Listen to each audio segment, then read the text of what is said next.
Bonjour les amis. Bon, et si on se disait qu'un seul squelettin, un seul, découvert en Éthiopie, a permis de résoudre l'une des plus grandes énigmes de nos origines? C'est fou, non? Aujourd'hui, on va justement retracer l'histoire incroyable de Lucie, et on va voir ensemble comment ces os ont littéralement réécrit le début de l'aventure humaine. Alors il faut savoir qu'avant Lucie, le monde scientifique, il était face à un vrai casse-tête. Une sorte de l'œuf ou la poule, mais version évolution humaine. C'était une question qui vraiment divisait profondément les chercheurs. La question, elle était fondamentale. Qu'est-ce qui est venu en premier pour nous rendre humains? Est-ce que c'est le fait de se tenir debout ou d'avoir un gros cerveau? Pendant longtemps, l'idée qui dominait, c'était simple. C'est notre gros cerveau qui est apparu en premier. Ça paraissait logique, non? L'intelligence, c'est la clé pour fabriquer des outils, pour dominer son environnement, tout ça. Sauf que, dans les années 70, un squelette allait complètement renverser la table et prouver que cette logique, elle était à l'envers. Et ce tournant décisif, il nous emmène où? En Éthiopie. Imaginez les terres arides de la dépression de l'Afar. C'est là, dans ce décor, qu'une équipe de chercheurs franco-américains, sans s'en douter une seule seconde, était sur le point de faire une rencontre. Une rencontre qui allait changer l'histoire. Ok, regardons cette chronologie. On voit bien que la science, c'est vraiment une affaire de patience. L'expédition, elle est lancée en 72, 2 ans plus tard, le 24 novembre 1974, et là, c'est le jackpot. Mais attention, la découverte, ce n'est que le début du voyage. Il a fallu encore 4 longues années, 4 ans d'analyse hyper méticuleuse, de comparaison avec d'autres fossiles, pour enfin pouvoir donner un nom et une place à cette trouvaille, Australopithecus afarensis. Son nom de code scientifique, c'est AL288-1.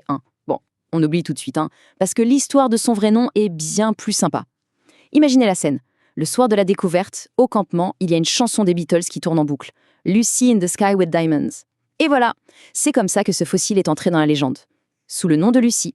Un nom qui va le rendre célèbre, mais bien au-delà des simples cercles scientifiques.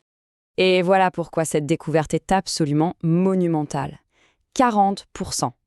Ça peut sembler peu, 40%, mais pour un fossile qui a plus de 3 millions d'années, c'est juste un trésor inestimable. Il faut bien se rendre compte, avant Lucie, les paléontologues, ils assemblaient notre histoire à partir de tout petits fragments, une dent par-ci, un bout de crâne par-là. Et là, d'un coup, avec Lucie, ils avaient enfin un aperçu cohérent, complet, dans de nos plus lointains parents.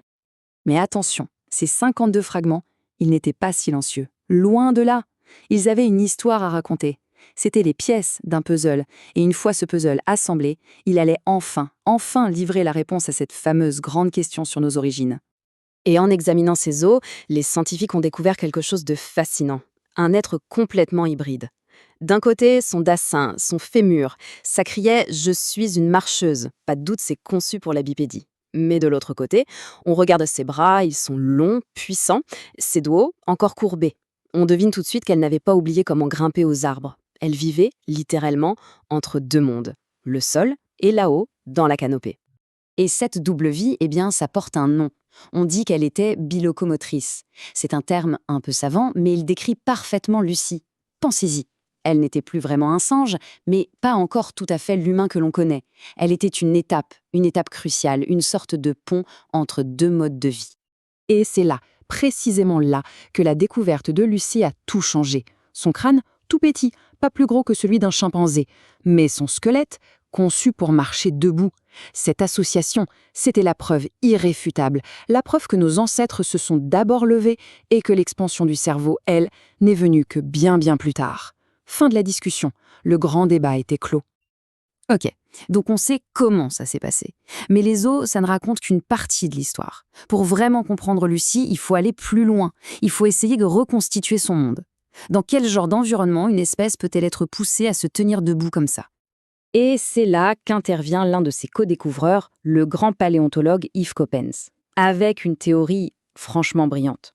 Pour lui, la clé de tout ça, de l'évolution de Lucie, elle se trouve dans la géographie, dans ce qu'il a joliment appelé l'île est-africaine. Alors imaginez la scène. Le climat de l'Afrique de l'Est, il devient de plus en plus sec. La grande forêt, elle recule et laisse la place à la savane.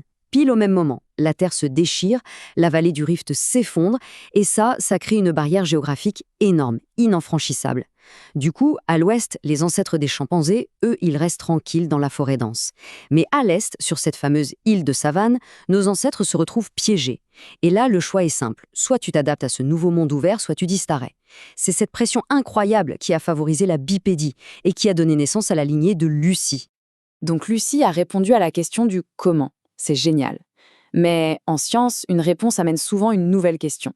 Et celle-ci était de taille. Est-ce que Lucie est notre ancêtre direct? Est-ce que c'est notre arrière-arrière-arrière-grand-mère? Au début, dans l'euphorie de la découverte, la réponse semblait évidente.